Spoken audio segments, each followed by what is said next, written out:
नमस्कार सम्पूर्णमा बोल्दैछु नरेन्द्र पाण्डे। म आज यहाँहरूको बीचमा हामीले कस्ता मानिसको संगत गर्नुपर्छ, भुलेर पनि यस्ता व्यक्तिसँग कहिल्यै पनि संगत नगरौँ। ती हुन् नम्बर 1 स्वार्थी मानिस, नम्बर 2 घमण्डी मानिस, नम्बर 3 लोभी मान्छे, नम्बर 4 दुई मुखे मान्छे, नम्बर 5 नकारात्मक सोच भएका मान्छे। हो, हामीले हाम्रो संगत कस्तो छ, हाम्रा साथी सर्कलहरू कस्ता छन्, हामीले कस्तो संगत गर्नुपर्छ र संगतको धेरै ठुलो प्रभाव पर्दछ। र आज यी 5 प्रकारका मानिसहरू मध्ये म हजुरहरूको माझमा 2 प्रकारको मानिसको बारेमा छोटकरीमा वर्णन गर्न चाहन्छु। नम्बर 1 मा लोभी मानिस। लोभी मानिस, उसको नजर सधैँ फाइदामा मात्र हुन्छ। उसलाई सम्बन्ध भन्दा धेरै पैसाको प्यार हुन्छ। उसलाई मानिसको भावना होइन अवसर देख्छ। यदि उसले तिम्रो कमजोरी थाहा पायो भने त्यसलाई आफ्नो फाइदाको लागि प्रयोग गर्छ। मानौ तिमी समस्यामा छौ भने उसले सस्तोमा तिम्रो अधिकार खोज्न सक्छ। तिमी दुखी छौ भने उसले तिम्रो भावनाको फाइदा उठाउन सक्छ। लोभी मानिस मन कहिल्यै सन्तुष्ट हुँदैन, जति पाए पनि उसलाई अझै चाहिन्छ।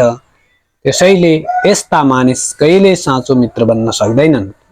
उनीहरू सम्बन्धलाई पनि फाइदा र घाटाका हिसाबले हेर्न थाल्छन्।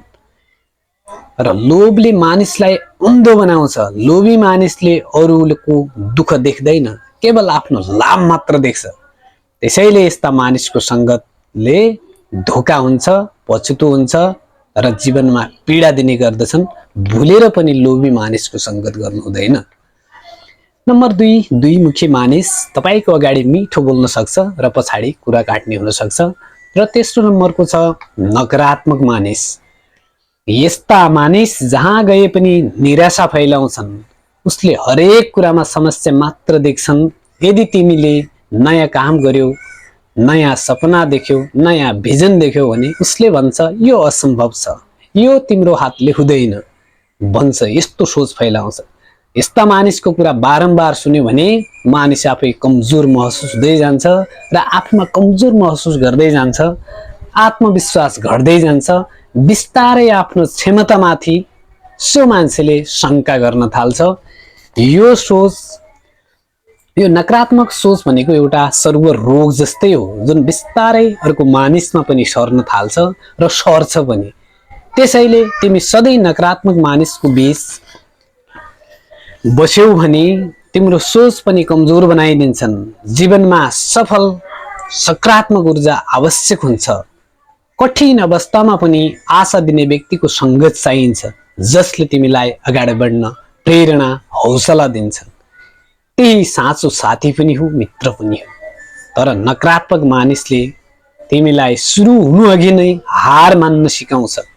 त्यसैले त्यस्ता मानिसबाट टाढा बस्नुपर्छ।